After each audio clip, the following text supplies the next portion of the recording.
তারিখে জনসমাবেশ করার জন্য অনুমতি চেয়েছে। আমরা দুটি দরখাস্তই পেয়েছি। আমাদের সংশ্লিষ্ট অফিসারদেরকে আমরা উদ্ভূত পরিস্থিতি কী হতে পারে হুমকি বিশ্লেষণপূর্বক আমরা প্রতিবেদন দিতে বলেছি। আমরা এই প্রতিবেদন পেলে আমরা চূড়ান্তভাবে দুদলকে আমরা জানিয়ে দেব।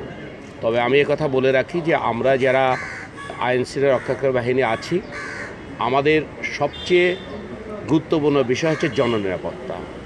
যদি আমাদের কাছে অনুভূত হয় পরস্পর বিরোধী সমাবেশ একই স্থানে, একই জায়গায়, একই সময়ে, সেখানে জননিরাপত্তার স্বার্থে কোনোভাবেই আমরা এই ধরনের সাংঘর্ষিক কোনো কর্মসূচি কাউকে করার অনুমতি দিতে পারি না। আমরা ডিসি রমনা এবং ওসি শাহবাগের কাছে রিপোর্ট চেয়েছি। আজকেই হয়তো রিপোর্টটা আমরা পেয়ে যাব। পেয়ে গেলে আমরা চূড়ান্তভাবে জানিয়ে দেব।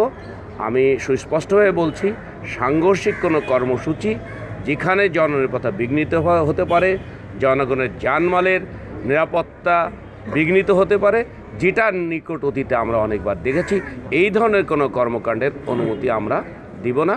এবং এই ধরনের কর্মকাণ্ড যেই করুক না কেন তার বিরুদ্ধে যথাযথ আইনি পদক্ষেপ এবং নিরাপত্তা ব্যবস্থা ডিএমপির পক্ষ থেকে গ্রহণ করা। কেউ যদি শান্তিপূর্ণভাবে কোনো কর্মসূচি করে আমাদের বাধা দেওয়ার কোনো কারণ নেই।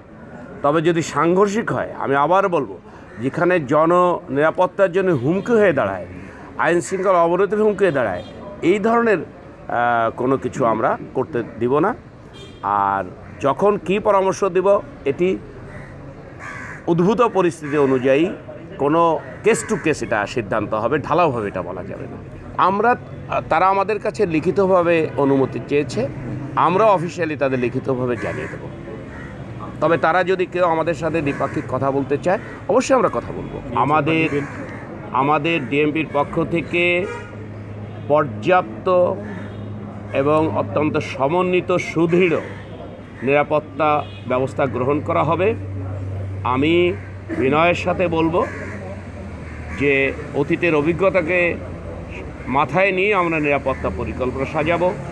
কেউ জননিরাপত্তার জন্য হুমকি হলে সে যেই হোক না কেন, কঠোর হাতে তাকে দমন করা হবে, আইনের আওতায় আনা হবে এবং জননিরাপত্তা বিধানের জন্য যা যা করণীয় আমাদের পক্ষ থেকে সবই করা হবে।